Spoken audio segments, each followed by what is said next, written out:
Do you have witch energy in your chart? If people call you mysterious, magnetic, or too intuitive, that's usually the first clue. When I say witch placements, I'm talking about the parts of your chart that radiate quiet power. The kind of energy that makes people feel you know something they don't. Like you can read a room without anyone saying a word. In this video, we'll go through the big ones. Scorpio placements, 8th house planets, Lilith, Pluto, Pisces, the 12th house, and a few others that people completely overlook. There are a few hidden placements that even most astrologers don't mention. They are small, ancient, eerie, and if you have them, your chart's witch energy runs way deeper than you think. By the end, you'll know if your chart is truly witch-coded or if you're just borrowing the vibe. And I'm Alina. Let's begin. Let's start with the strongest one.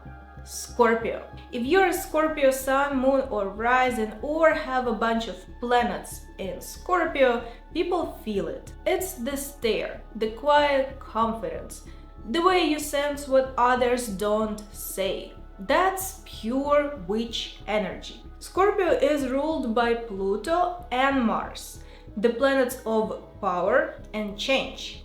You don't do small talk. You don't fake it. You go deep, fast. That's why people tell you their secrets without knowing why. Your energy feels safe, but also intense. Some people even get nervous around you and they can't explain why. Scorpio energy is all about what's hidden, dark, and real. If you have strong Scorpio in your chart, you're drawn to mystery, magic, and emotion that actually means something. You don't fear the dark side, you study it. You know that that's where real growth happens. And the wild part is you don't even have to try. The way you look at people, the quiet you hold, the things you just know. That's witch energy. It's a little dangerous, a little magnetic, and completely unforgettable. Scorpio season, late October into November, is your home turf. The nights get darker, candles burn longer, and everyone feels the shift. That's when witch placements come alive. Now let's talk about the 8th house. If Scorpio is the sign of witch energy, the 8th house is where it lives in your chart. It's the space of death and rebirth, secrets, deep bonds, and hidden magic. If you've got planets in the 8th house, especially your Sun, Moon, Venus, or Mars, people probably react to you fast.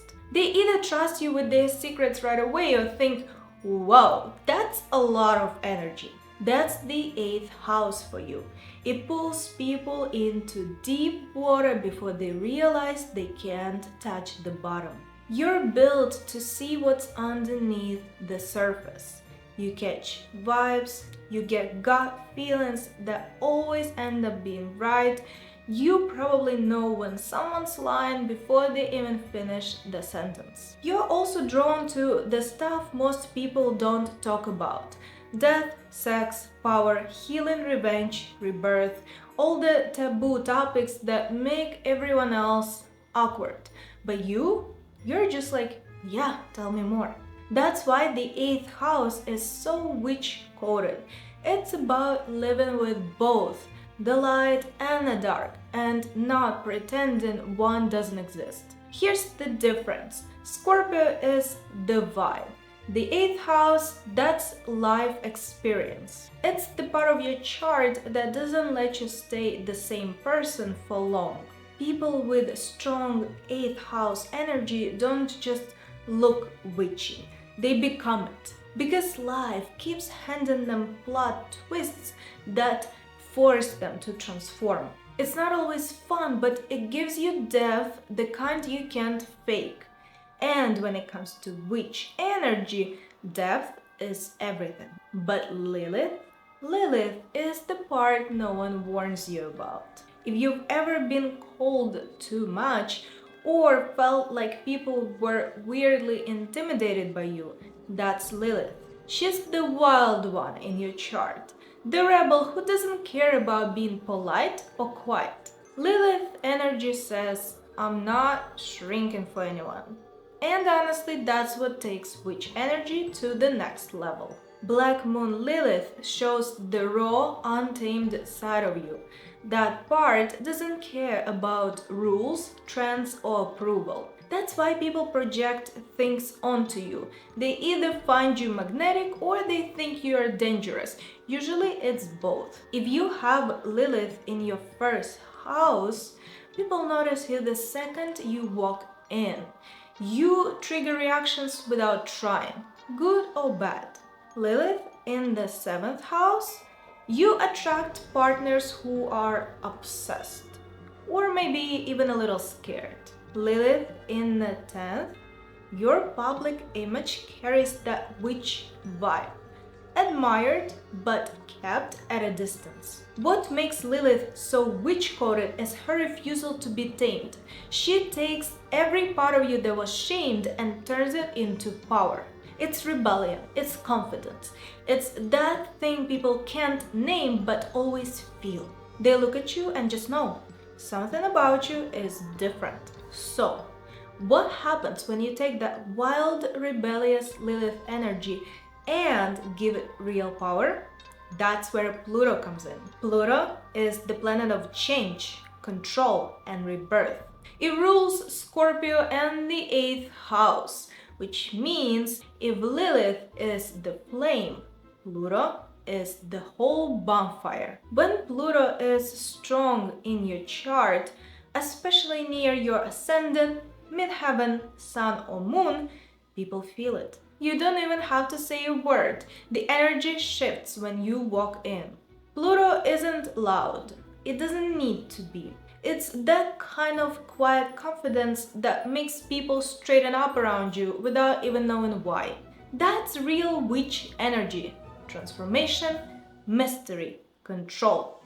People with strong Pluto placements don't just give witch energy, they are it. They are alchemists. The ones who walk through chaos and come out stronger.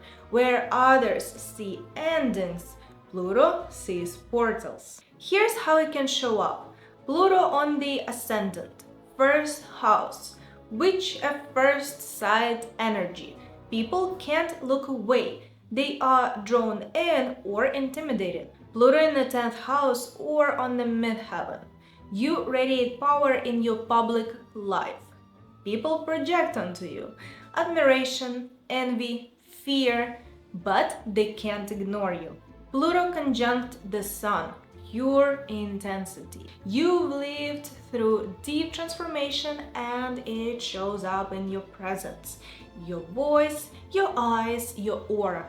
Pluto conjunct the Moon, emotional witch energy. You sense people's feelings instantly, even the ones they try to hide. That's Pluto. It never asks for attention, it commands it.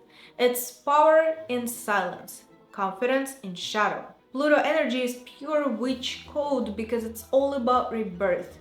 People with strong Pluto placements go through transformation after transformation. They shed old versions of themselves and rise stronger every time. Calm, magnetic, untouchable. That's the glow of Pluto. That's witch energy. But not all witch placements are about control and intensity. Some are about mystery, intuition, and the unseen. That's where Pisces and the 12th house come in. If Pluto is the shadow witch, Pisces is the mystic. People with strong Pisces energy, especially Sun, Moon, or Rising, have a vibe that feels almost not from this world. They're dreamers, feelers, the ones who pick up on moods no one talks about. They live half in this world, half somewhere else, and that's what makes them witch-coded. That's the 12th house, the hidden zone, where reality blurs. Dreams, secrets, intuition, and everything you can't explain but feel anyway. People with planets here, they are tuned into frequencies most of us miss. They feel the shift in the room before anyone says a word. They text, "Are you okay?" before you even realize something's off. They dream it, and then it happens. That's the quiet magic of Pisces and the 12th house. Soft, deep, and unsettling in the best way. Where Pluto witches transform the world around them, Pisces and the 12th house witches move through the world within them. Their power doesn't announce itself, it lingers. It makes people ask, wait, how did you know that? Pisces energy is gentle but never weak. It's stealth magic. The kind that works in silence under the surface while everyone else is still trying to make sense of it. Here's how it shows up. Moon in Pisces. Emotions that feel psychic. You read the room like a book no one else can see. Mercury in the 12th. Words that haunt people days later. It's not you talking, it's something through you. Venus in Pisces. Love that feels like a spell. Soft, deep and unforgettable. Sun in the 12th, the invisible one. You see what others miss because you're not busy performing. Pisces and the 12th house placements live between worlds, dreaming what others can see, feeling what others can't name, and knowing what no one else says aloud. It's not nice girl energy, it's quiet mastery. And here's where most people get it wrong. Scorpio, Pluto, Lilith, Pisces, they get all the credit. But there are other placements, totally overlooked, that carry witch energy too. Ones that no one else talks about. And honestly, you're not gonna believe which ones come next. Let's talk about Saturn and Capricorn. Most people don't think of them as witchy, but that's exactly what they are. Saturn rules time, karma, and everything that lasts. Capricorn energy is ancient, the kind that doesn't chase power, it becomes it. If you've got strong Capricorn or Saturn placements, you carry old soul magic, not the glitter and candles kind. The kind that's built on discipline, patience, and unshakable strength. You're the witch who doesn't cast spells. You build systems. You don't manifest. You master reality. You don't wait for alignment. You create it. Every plan, every routine, every boundary, that's your ritual. And just when you think it's all structure and strategy, here comes Chiron. Chiron is the wounded healer, the part of your chart that hurts and heals others because of it. It's where your scars turn into medicine. People with a strong Chiron energy don't just talk about healing, they embody it. They've walked through fire and came back glowing. Their power isn't about being untouched, it's about surviving, integrating, and transforming pain into purpose. That's real witch energy, not just casting, but becoming. And if you want a separate video about Chiron, let me know in the comments. And if you thought that was deep, wait till you hear about the placements no one else talks about. The ones that hide their power in plain sight. We've covered the heavy hitters. Scorpio, Pluto, Lilith, Pisces, the 12th house, Saturn, Chiron. But there's another layer most people never explore. The witchy asteroids, Hecate, Ceres, and Medea. They are not in your daily horoscope, but their energy is ancient, raw, dangerous in the most magnetic way. Each one carries a different flavor of magic, the kind that doesn't just cast power, it embodies it.